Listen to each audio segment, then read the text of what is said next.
mytriptynepal.com. Book your flight tickets online.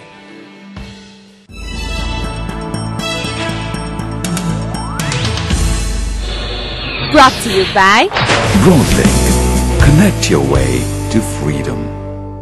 Dabur Special Jasmine Hair Oil. Make हरेक दिन special. प्रीति मिल PACS मात्र रु 15 मा.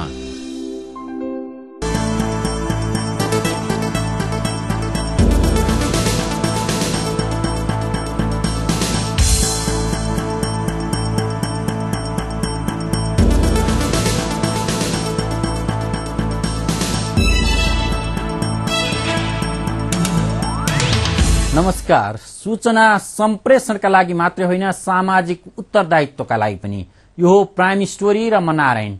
आज हामी रूपन्देहीका किसानहरूको मर्मसहित उपस्थित भएका छौं. उनीहरूका कथा र व्यथा लिएर उपस्थित भएका छौं. भगवानपुर गाउँका किसानहरू पुस्तौंदेखि भोग चलन गर्दै आएको जमिनमा आफ्नो स्वामित्व खोजिरहेका छन्. जमिनको नापी गर्ने टोलीले गरेको त्रुटिका कारण आफ्नो जमिन सरकारको नाममा गएको उनीहरूको भनाइ छ. खासमा जमिन कसको हो अध्ययन हुन बाँकी छ, तर पुस्तौंदेखि भोगचलन गर्दै आएका किसानहरूको दाबी सत्य निकट छ. यद्यपि जग्गा धनी प्रमाणपत्र किसानसँग छैन. यो हेर्नुहोस्. नापी कार्यालयको अभिलेखमा धेरै जमिन एउटै किता नम्बरमा राखिएका कारण पुस्तौंदेखि भोगचलन गर्दै आएका रूपन्देहीका किसानहरू समस्यामा परेका छन्. जिल्लाको भगवानपुर गाविसको वडा नम्बर 6 र 7 मा धेरै जमिन एउटै कितामा समावेश छ. यस्ता जमिनको किता काट गरी नयाँ जग्गा धनीको नाममा लालपूर्जा दिएको छैन. यो समस्याले जग्गाको भागभण्डा किनबेच विवाद निरूपणमा अप्ठ्यारो परेको छ. वर्षौं पहिले नापी कार्यालयका कर्मचारीले गरेको लापरवाहीको कारण अहिले पनि किसानहरू कानूनी झमेलामा फँसिरहेका छन्. यस्तो झमेला मिलाउन किसानहरू मालपोत, नापी कार्यालय लगायत अड्डामा पटक पटक पुगे. आफ्ना समस्या ती कार्यालयका अधिकारीलाई सुनाए, तर समस्याको समाधान भने भएन. वर्षौंदेखि जोत भोग गर्दै आएका किसानको हातमा अहिले पनि लालपूर्जा छैन. किसानहरूले आपसी सहमतिमा जमिन जोत भोग गर्दै आएका छन्. चाँद सधियार बीच विवाद हुँदा स्थानीय पञ्चायतले निरूपण गर्छ. किसानहरू चाहेर पनि कानूनी विधिबाट समस्या समाधान गर्न सक्दैनन्. भगवानपुर गाविसको वडा नम्बर 6 मा रहेको लम्तिया र वडा नम्बर 7 मा रहेको भरतापुर गाउँका किसानहरू यो समस्या झेलिरहेका छन्. स्थानीय दानव नदी किनारमा रहेको झण्डै 1 शताब्दी पुरानो लम्तिया गाउँमा लगभग 70 घरधुरीको बसोबास छ. यहाँका घरहरू सबै गाउँ ब्लक अनुसार दर्ता गरिएका छन्. व्यक्तिको घर जग्गाको आफ्नै किता नम्बर र लालपूर्जा छैन. व्यावहारिक रूपमा किसानहरूले आपसी सहमतिमा आफ्नो जमिनको सिमाना छुट्याएका छन्, तर सरकारी अभिलेखमा गाउँ पूरै एउटै ब्लकमा जनाइएको छ. गाउँमा बस्नेहरूको आफ्नै स्वामित्वको जमिन सरकारी अभिलेखमा उल्लेख छैन. आफ्नो जमिन आफ्नै नाममा होस् भन्ने माग लिएर किसानहरू पटक पटक सरकारी अड्डामा पुगेका थिए, तर किसानको माग पूरा भएनन्. अनि वहाँ आएर पुगेर सबै मान्छेहरू अनि यहाँ वहाँ गएर दरखास्त दिनु. दरखास्त दिएपछि अनि फेरि चाहिने संशोधीकरण. ओडाका पूर्व अध्यक्ष समेत रहेका लोधले सरकारी कर्मचारीहरूले किसानलाई आफ्ना सेवक जस्तो व्यवहार गरेको तिक्तता पोखे. सरकारी कर्मचारीको व्यवस्थाका कारण किसानहरूले वर्षौंदेखि यस्ता समस्या झेल्नु परेको उनीहरूको गुनासो छ. लम्तियाका किसानहरूको स्वामित्वमा दानव नदी पारीको 28 बिघा 17 कट्ठा जग्गा अहिले पनि परम्परागत रूपमा किसानहरूले जोत भोग गर्दै आएका छन्. स्थानीय किसानहरूका अनुसार 4 पुस्तादेखि जोत भोग गर्दै आएको सो जग्गालाई 28 सालको नापीले बिना कारण एउटै कितामा राखिदिएको थियो. 2028 सालमा नापीको टोली आएको थियो. तिर्खाएका टोली सदस्यहरूले गाउँलेसँग पानी मागे. स्थानीयले नेपाली भाषामा पानी मागेको बुझेनन्, पानी पनि दिएनन्. पानी नदिएको झोकमा कर्मचारीले पूरा गाउँलाई एउटै ब्लकमा राखेर गए. त्यति मात्रै गरेनन्, खेतीयोग्य जमिनलाई पनि नदी क्षेत्र, नदी उकास क्षेत्रमा दर्ता गरिदिए. नेपालीमा भन्नुभयो मलाई तिर्खा लाग्यो. तिर्खाको मतलब उनीहरूलाई थाहै थिएन. अब पानी लगेर दिनु भएन. उहाँले चाहिने रिसाएर अनि तिमीहरू चाहिँ मलाई चाहिँ पानी खुवाउनु भएन भने ल म त्यो अब नापी गर्न सक्दैन. त्यस कारणले वहाँ यता नदी पर्यो उता पनि नदी पर्यो।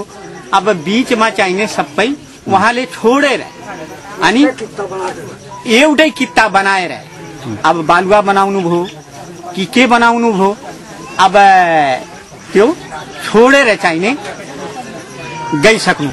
40 वर्ष अघि पानी नपाउँदा कर्मचारीहरूलाई उठेको रिसको पीड़ा किसानहरूले अहिलेसम्म पाइरहेका छन्। किसानको चिन्ताको सम्बोधन हुनुपर्छ। उनीहरूले जग्गा नपाउने हो भने त्यसको निर्क्युल हुनुपर्छ, पाउने हो भने जग्गा धनी प्रमाणपत्र उनीहरूलाई दिनुपर्छ। नापीको टोलीले साँच्चै त्रुटि गरेर किसानको जमिन नदी उकास क्षेत्रमा परेको हो वा यो जमिन सरकारकै हो, स्पष्ट हुन बाँकी छ। किसानहरूले जमिन आफ्नै भएको विभिन्न आधारहरू प्रस्तुत गरिरहेका छन्। केही आधारहरू रोचक पनि छन्, केही विरोधाभासपूर्ण पनि। स्थानीय किसानहरू सो जमिनमा 100 वर्ष अघिदेखि बसोबास गर्दै आएको दावी गर्छन्। सरकारले त जमिनको वैज्ञानिक मापन गर्न थालेको नै 100 वर्ष पुगेको छैन। आखिर जमिन कसको हो? थप प्रसंग जोड्नेछौं तर ब्रेक पछि।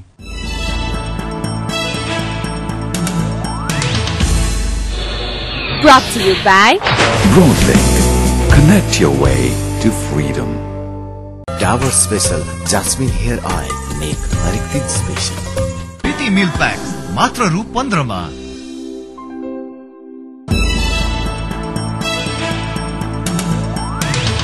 ब्रेक पछि स्वागत छ। तपाई प्राइम स्टोरीमा हुनुहुन्छ र आज हामी रूपन्देहीको भगवानपुर गाविसमा रहेको जमिनको स्वामित्वमा केन्द्रित छौं।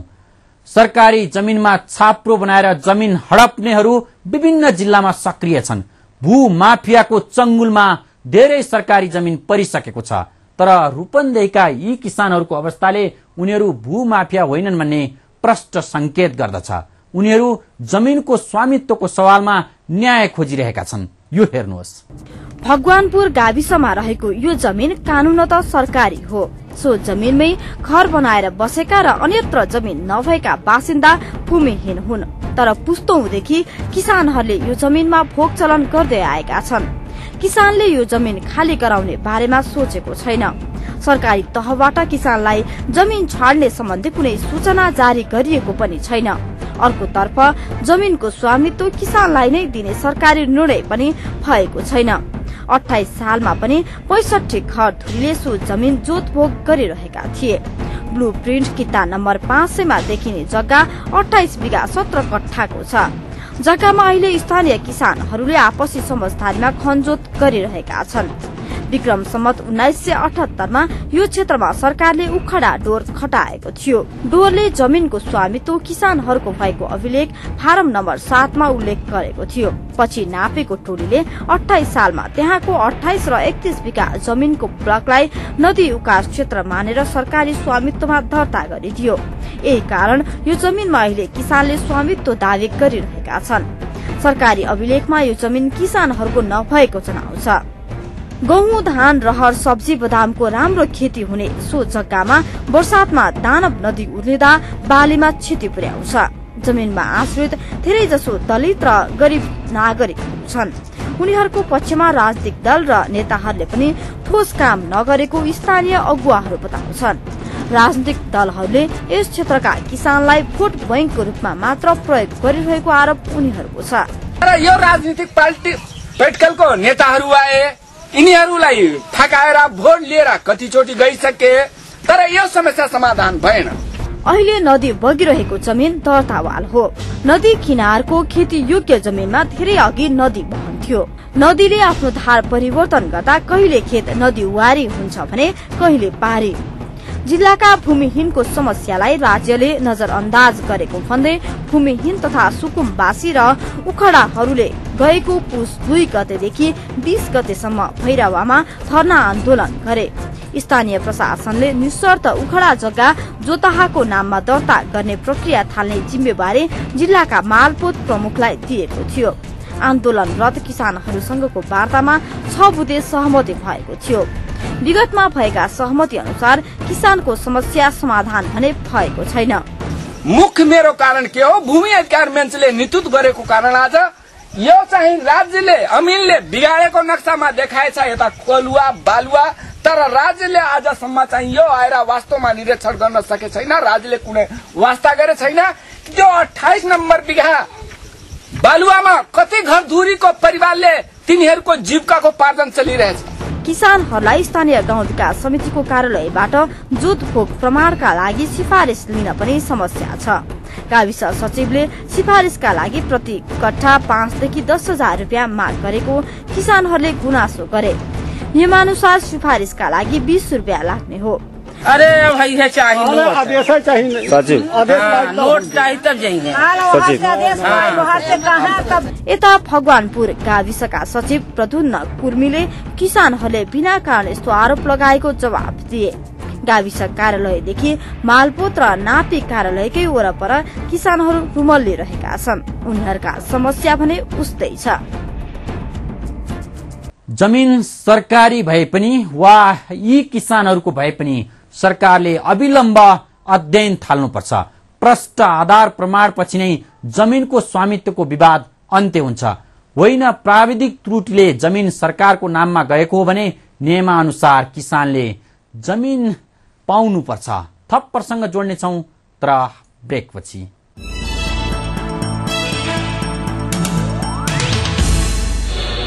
Brought to you by Broadlink. Connect your way to freedom.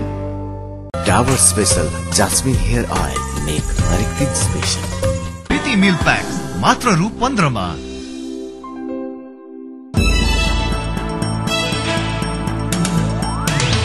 ब्रेकपछि पुनः स्वागत छ। जमिन सम्बन्धी विवाद हेर्ने नापी कार्यालय र मालपोत कार्यालय नै हुन्। नापीको अभिलेखमा जमिन सरकारी भएको ठहर छ। मालपोतले चाहँदैमा सरकारी जमिन कसैलाई दिन सक्दैन। सुकुम्बासीलाई पनि जग्गाधनी प्रमाणपत्र वितरण गर्न लामो प्रक्रिया पूरा गर्नुपर्छ। हचुवाको भरमा सरकारी जमिन दिनु ठिक पनि हुँदैन। के भन्छन् त स्थानीय सरकारी निकायका अधिकारीहरू, यो हेर्नुहोस्। जमिनको स्वामित्व किसानहरूले दावी गरिरहे पनि यो जमिन कसको हो भन्ने विषयमा सरकारी निकायसँग पनि किसानलाई चित्त बुझाउने जवाब छैन। नापीको अभिलेखमा जमिन सरकारी देखाउँछ। पुस्तौदेखि भोग चलन गर्दै आएका किसानहरू जमिन आफ्नै भएको दावी गर्छन्। उखडा डोरले जमिन यहीका किसानहरूलाई दिएको भन्दै केही कागज उनीहरू देखाउँछन्। खासमा यो जमिन कसरी सरकारी भयो? सरकारी भएकै कारण नापी टोलीले अभिलेखमा चढायो वा सो क्रममा त्रुटि भएको हो स्पष्ट छैन। सरकारी निकायले यहाँका किसानको दावीका सम्बन्धमा अध्ययन समेत गरेको छैन। तर किसानका समस्या सम्बोधन गर्न गत वर्ष 6 बुँदे सहमति भने स्थानीय स्तरमा भएको थियो। सो सहमतिका आधारमा मात्रै मालपोत कार्यालयले कसैलाई पनि जग्गाधनी प्रमाणपत्र दिन सक्दैन। सुकुम्बासीलाई जग्गाधनी प्रमाणपत्र दिने निश्चित मापदण्ड छ। जग्गा सम्बन्धी विवाद मालपोतले नापी कार्यालयको फिल्डबुकका आधारमा मिलाउँछ। नापीको फिल्डबुकमा जमिन किसानको नाममा देखिन्न। यो अवस्थामा किसानलाई जग्गाधनी प्रमाणपत्र दिन नसकिने जिल्ला मालपोत कार्यालय रूपन्देहीले स्पष्ट पारेको छ। नापी शाखाले सम्बन्धित व्यक्तिहरूलाई पूर्जा वितरण गर्ने काम गर्छ नै। अब त्योभन्दा बाहेक चाहिँ अन्य प्रमाणहरूको आधारमा दिनको लागि व्यक्तिहरूले चाहिँ आफ्नो नाउँमा भोग अनुसारको प्रमाण पुर्याएर दरखास्त दिएका अवस्थामा मालपोत कार्यालयले अब त्यसलाई कारबाही अगाडि बढाउने नै छ। किसानहरूका अनुसार यो समस्या नापीका कर्मचारीहरूकै कारण उब्जिएको हो। वर्षौं अघि नापीका कुन कर्मचारीले के गरे भन्ने स्पष्ट आधार छैन। अहिले जिल्ला नापी कार्यालयका कर्मचारीहरू किसानहरूले भनेकै आधारमा अरूको त्रुटिको जिम्मेवारी लिने पक्षमा छैनन्। जिल्ला नापी कार्यालयले सरकारले निर्णय गरेपछि मात्रै सुकुम्बासीलाई जग्गाधनी प्रमाणपत्र दिन सकिन्छ। जुन नापनक्सा भयो त्यसका आधारमा 7 दिने सूचना निस्कियो। सूचना निस्किएपछि कसैको अवधावी परेन र त्यो चाहिँ सरकारी जग्गाको रूपमा कायम हुन आयो। र त्यो सरकारी जग्गा रूपमा कायम हुन आइसकेपछि अहिले त्यहाँ चाहिँ अब बसोबास भएको अवस्थामा सरकारी जग्गाको नापनक्सा गरेर लाल पूर्जा दिने अधिकार नापी कार्यालय छैन। त्यस्तो जग्गालाई चाहिँ अब दुईटा किसिमले एउटा चाहिँ सुकुम्बासी समस्या समाधान आयोग मार्फत आयोग बनाएर जो चाहिँ वास्तविक सुकुम्बासी हो कि होइन पहिचान गरेर त्यसलाई चाहिँ दिने एउटा प्रक्रिया भयो भने अर्को चाहिँ त्यो इन्फर्मल सेटलमेन्ट हो हैन।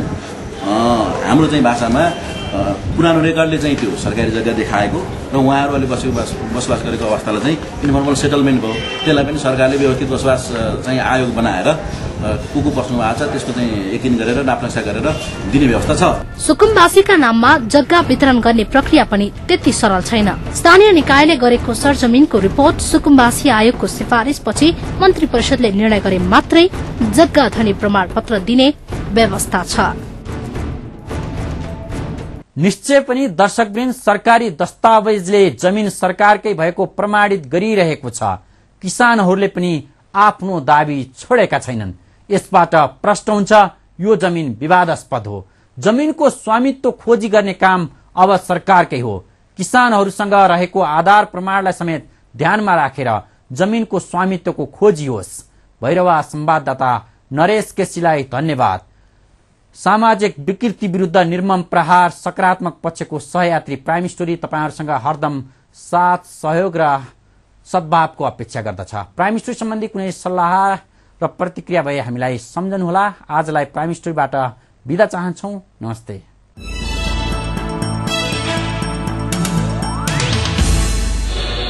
Brought to you by Broadlink.